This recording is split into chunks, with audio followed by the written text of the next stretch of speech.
जैसे अपने बेटी की शादी के लिए वर की तलाश करते हैं, उसका घर, कुल, खानदान, रिश्तेदारों में वेरिफिकेशन करते हैं कि लड़के में कोई ऐब तो नहीं है। तमाम तरह की चीज़ें आप अपने दामाद की खोज में, यानी अपनी बेटी की शादी के लिए जो वर ढूंढते हैं, तमाम तरह से आप इंक्वायरी करते हैं। तो समझिए कि आपको ज़मीनों का भी ऐसी ही इंक्वायरी करनी चाहिए, क्योंकि देखिए ये आपके सुरक्षित भविष्य की बात है। ये आपके सुरक्षित भविष्य की बात है और हर एंगल से ठोक ठिठा के आपको देखना चाहिए, क्योंकि आपका ये डिसीजन, क्योंकि ज़मीनें बार बार नहीं ली जाती है और आप जहां ज़मीन लेने जाते हैं, पता चलता है कि उसमें आपकी जीवन भर की जमा पूंजी लगती है। अगर वो कहीं गलत जगह पे लग गया तो समझिए आपका जीवन ही खराब हो गया, क्योंकि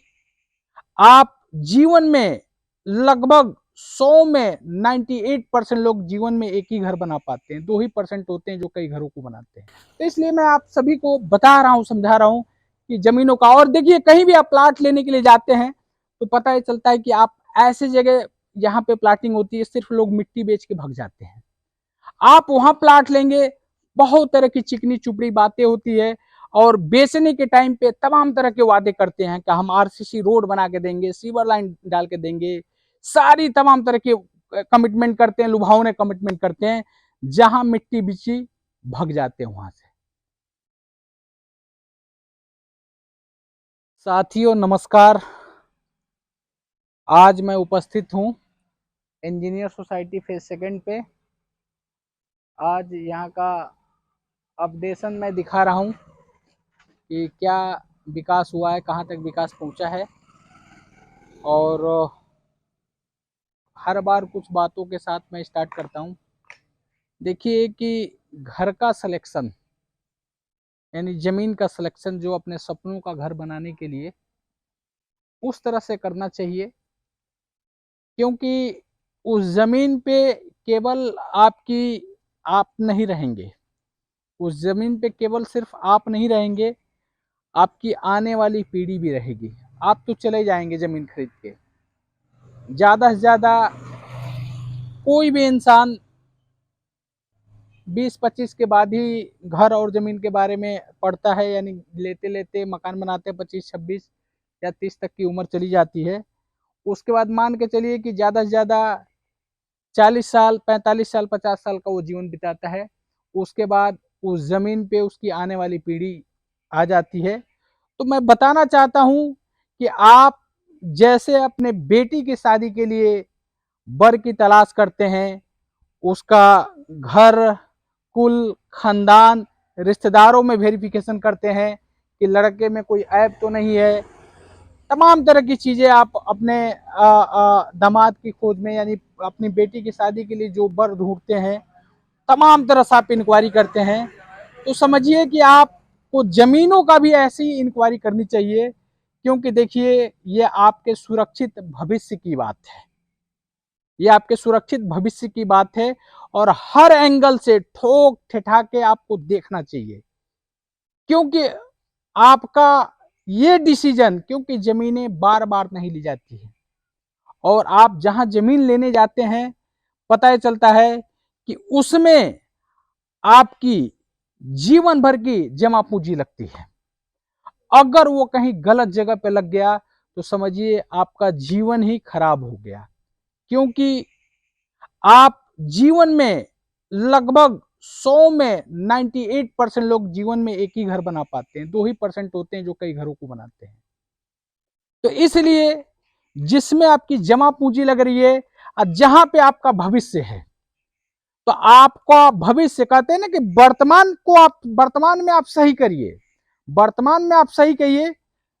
वर्तमान में आप सही करिए, भविष्य ऑटोमेटिक आपका उज्जवल हो जाएगा। क्योंकि मैं कहता हूं कि लोग भविष्य को लेके चिंतित होते हैं, भविष्य के लिए सेविंग करते हैं। हम कहते हैं वर्तमान को आप सही करिए, भविष्य अपने आप ही ब्राइट हो जाएगा, चमकीला हो जाएगा। तो इस तरह से आप ऐसे जगह का चुनाव करें कि जहां आपकी फैमिली आज भी सुरक्षित हो और आने वाले कल में भी सुरक्षित हो। हम दिखाएंगे। अभी अगर नहीं होगा, आप हमारे दूसरे वीडियो में देखेंगे कि जिसमें हमने बोला आसमान से गिरे खजूर पे अटके, कि जो इस शहर दिल्ली एनसीआर में आता है, कोई 1000, 1200, 1500, 2000 किलोमीटर, 2200 किलोमीटर से आता है। और जब आता है यहाँ पे, तो ये समझिए कि वो ये देखता है कि यहाँ रहने का मात्र साधन होता है किराया। जब किराए पे जाता है आदमी, तो वहाँ किराया तो देना ही पड़ता है। अगर आपका कोई रिलेटिव आ गए, 2-4 बढ़ गए, तो मकान मालिक बोलता है कि भाई कि इस महीने का किराया 10,000 है, तो अगले महीने आप हमको 15,000 रुपया किराया दोगे। तो बोलेगा भाई रिश्तेदार, आप बोलेंगे कि रिश्तेदार ही तो है भाई, 2-4-5 दिन 10 दिन रह गया, तो बोलेगा कि आप एक बार होटल में रख के देखिए कि किराया, होटल में रख के देखिए, बोलेगा सीधे सीधे बोलेगा कि ये होटल नहीं है, होटल में रख के देखिए, एक दिन का किराया मिनिमम 2,000 रुपया है,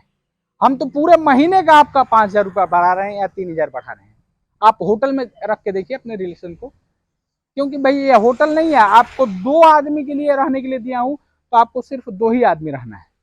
इस तरह से आदमी व्यथित होता है, परेशान होता है। और ये भी जान जाइए, किराए का पैसा गड्ढे में जाता है, किराए का पैसा गड्ढे में जाता है, और ऐसा गड्ढा है कि जीवन भर आप किराया देते रहेंगे लेकिन वो भरेगा नहीं। लेकिन यदि आप कहीं लोन से भी, हमारे यहाँ प्लाटों पे लोन है, अगर आप लोन से भी अगर मेरे यहाँ प्लॉट ले लेते हैं, लेके फिर लोन लेके बनाने का भी आपको लोन मिलता है, यानी लोन लेके अगर यदि आप प्लाट खरीद लेते हैं, फिर बनाने का भी लोन लेते हैं, यानी दोनों लोन लेके P+C करके अगर आप मकान बना लेते हैं, तो समझिए ये पैसा, समझिए आपके किराए में ही समझिए कि पूर्ति होती है। अब वहां जो किराया देते हैं वो गड्ढे में जाता है, और यहाँ किराया देते हैं वो आपका गड्ढा भरता है, यानी जो आपने लोन लिया हुआ है, कर्ज आपने लिया हुआ बैंकों से, वो भरते चला जाता है। और ये जानिए, यकीन मानिए कि जो आप लोन का इंटरेस्ट नहीं पे करेंगे, जो तब तक आपका मान लीजिए कि जो जमीन का ग्रोथ हो जाएगा, अगर बाद में आप लेना चाहेंगे तो आपके बजट से बाहर निकल जाएगा। ये इस चीज के बारे में अगर पता करना है तो मेरे इंजीनियर सोसाइटी फर्स्ट में आइएगा, पूछिएगा किस रेट में लिए थे लोग, आज के डेट में क्या रेट है। और यदि किसी भी बंदे से आप बात करिएगा, वो बोलेगा कि अगर हमने किसी प्लाट को लेने में, अगर मान के चलिए कि हमने, अगर हमारा इंटरेस्ट 2 लाख, 2.5 लाख, 3 लाख, 4 लाख भी दे दी है, तो आज इतना रेट ग्रोथ कर चुका है कि वो कभी नहीं पाएगा, ये समझ जाइए।